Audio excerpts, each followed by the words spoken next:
All right, so let's take a look at this gun.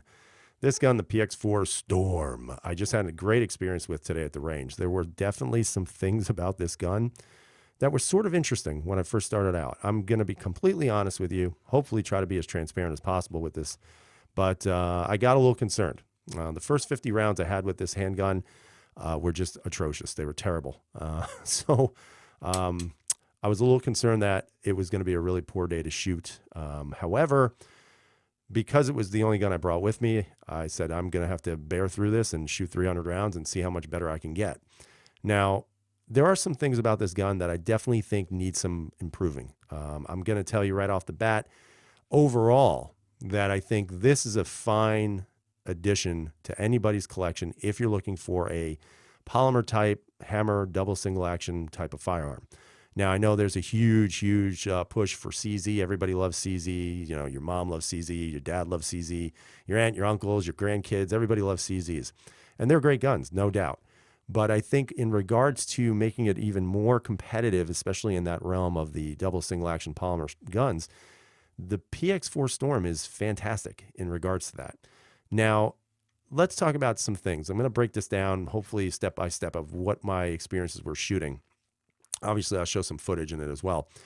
But what did I think overall about the gun? I think overall this is a really solid offering. Now, ergonomically, I don't think it's the best ergonomic gun that I've ever felt in my life. I think it's fairly good, but just it's kind of a strange feeling gun. It's not high, it's not low. You don't get necessarily fully under the slide, but you don't get too far back from the slide.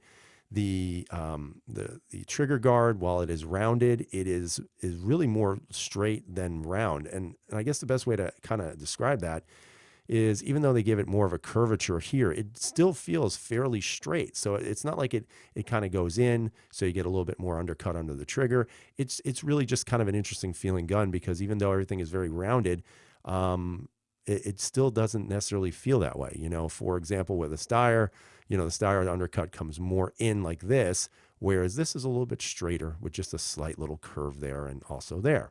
So I thought that was kind of interesting. One of the other things I did notice about this gun while I was shooting it was the overall grip texturing is absolutely atrocious.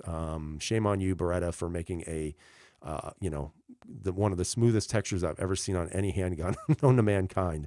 The back texturing is okay. Again, I still think it needs to go up a little bit further. The front texturing is okay, but I don't think it really does anything in regards to trying to get a good lock-in onto the grip. I mean, again, keep in mind, this gun is 15 years old. Not this gun particularly, but the model is a 15-year-old model. And I think back in that day, I don't necessarily think there was that huge drive for necessarily really aggressive texturing.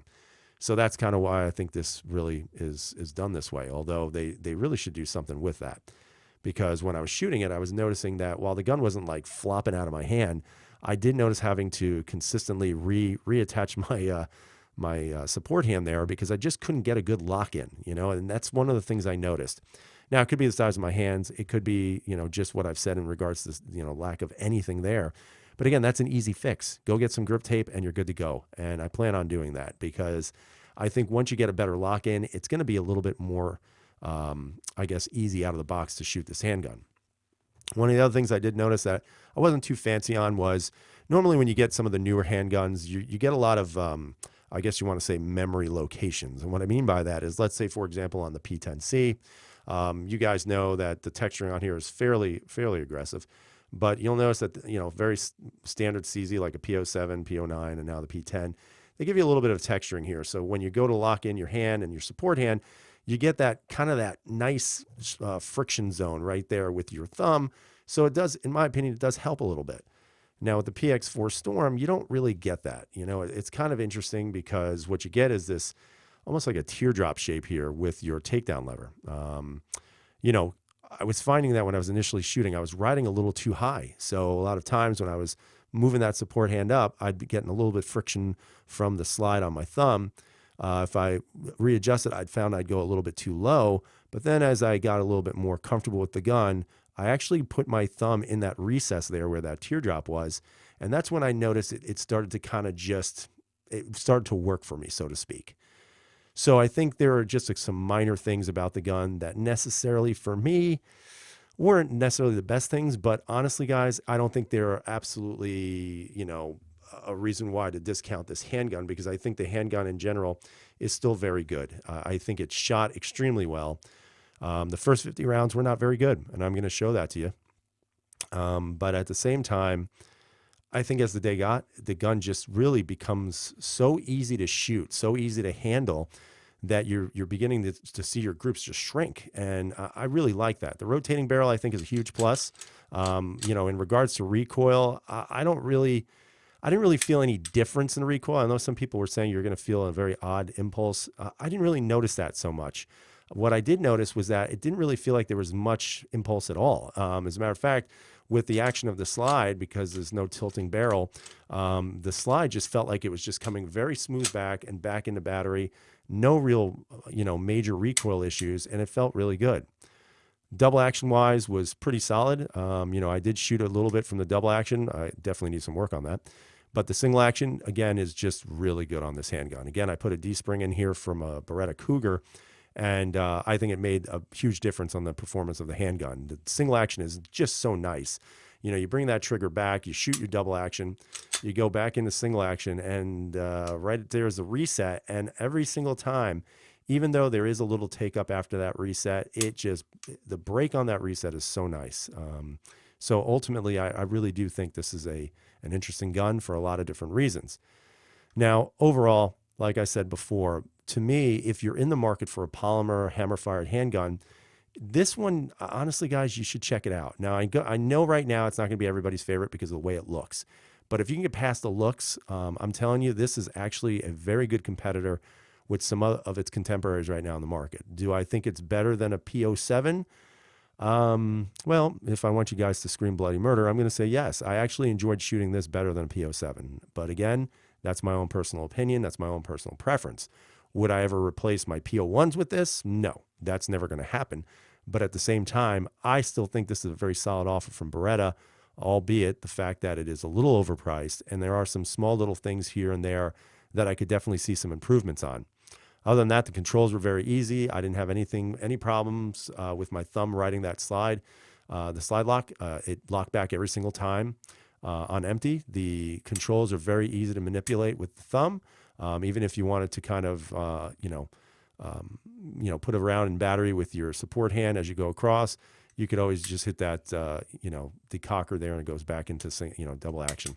But I think overall it is a fine gun, and I think that overall it was a pretty good day of shooting. So let's take a look at some of the footage, and we'll go through that as well. So these are the initial 30 rounds that I was talking to you about, and then it's going to go into a clip where you can see another, I think, 20 rounds after that.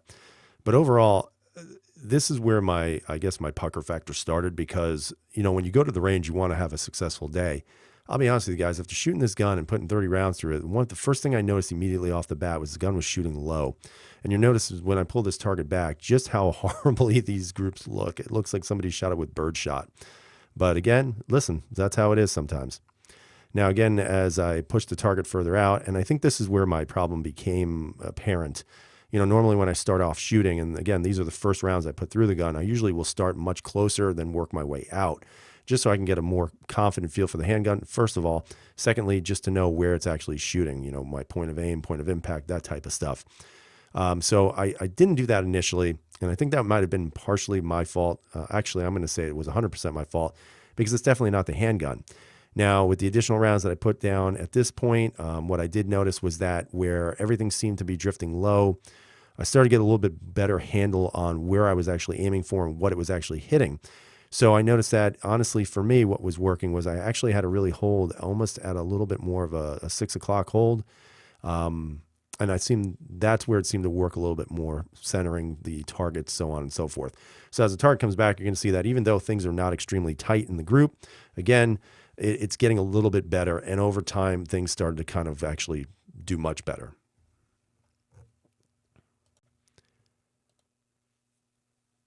All right, so the quest to consistently be a little more accurate with the shooting today really, in my opinion, ended on a really high note. I have to say that after spending time with this gun, pushing 300 rounds through it, Initially, again, like I said before, I was extremely worried that this was going to be a negative day in regards to shooting. Now, was it my best day ever shooting at the range? No. That's going to be a big no. However, at the same time, would I say to you that it was an ineffective range day? I'd say no, it wasn't. Again, every time you get a new gun, you always got to take some time to shoot it and learn it. In this case, you can see the targets are starting to shrink in regards to where the holes are going. You don't see a lot of strays, and that's always a good thing. And that's something I always try to concentrate on. Again, I'm not going to sit here and profess to you and say that, oh, yeah, I'm a marksman and, I'm a special forces operator guy.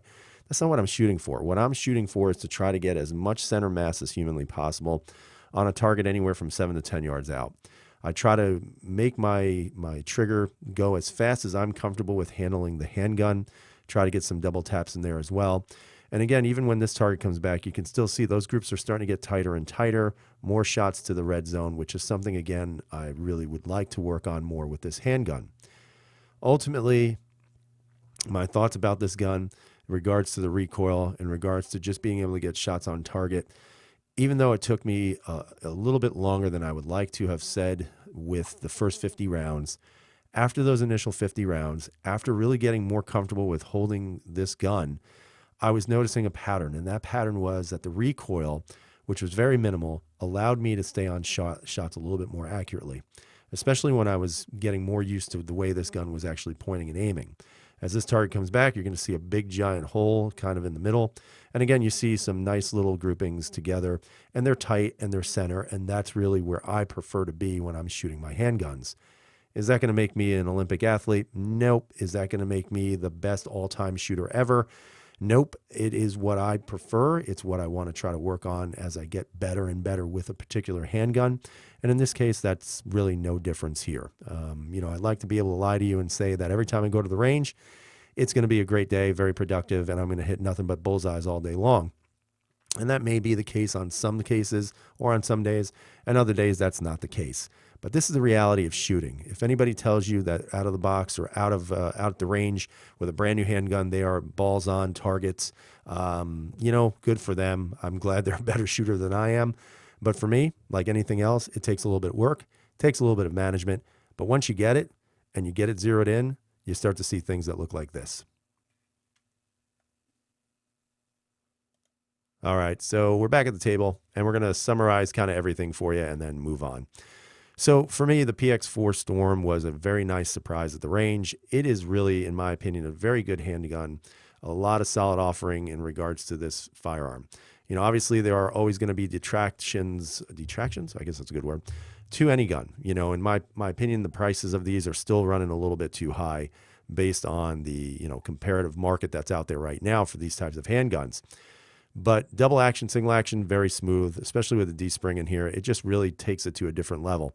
Obviously, there's some other things I like to do with it. Get some grip tape here to make it a little bit more of a lock-in with your hands and really just take it out to the range more and just get to really know this firearm. And I know that some people out there who watch these videos and have nothing else to do but sit on their mom's couch in the basement who criticize everybody who shoots.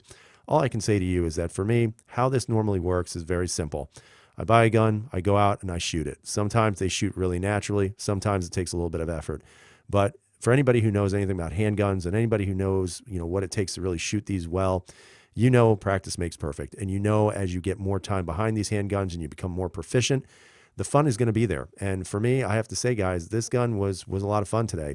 And as the day progressed, it got better and better. So at the end of the day, would I recommend somebody buying this? I think I would. Now, would I recommend somebody going out and getting an $800 PX4?